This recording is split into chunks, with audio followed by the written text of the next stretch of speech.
মহান মুক্তিযুদ্ধে মানুষের যে আকাঙ্ক্ষা ছিল তা পূরণ না হয় জুলাই গণঅভ্যুত্থানের সৃষ্টি হয়েছে, এমনটাই বললেন তথ্য ও সম্প্রচার উপদেষ্টা নাহিদ ইসলাম।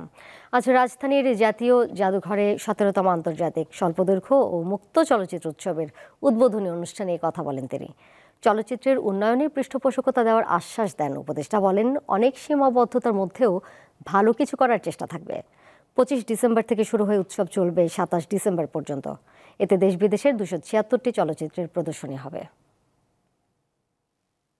1971-এ আমাদেরও তখন যারা আন্দোলন, তখন যারা যুদ্ধ করেছেন, সেখানেও একটি নতুন স্বপ্নর মধ্য দিয়ে কিন্তু বাংলাদেশ আসলে গঠিত হয়েছিল। সেই স্বপ্ন আসলে গত 53 বছরে বাস্তবায়িত হয়নি, বিধায়ী আরেকটি গণঅভ্যুত্থানের প্রয়োজন হয়েছে। মানুষ আবার রাস্তায় নেমেছে, জীবন দিয়েছে।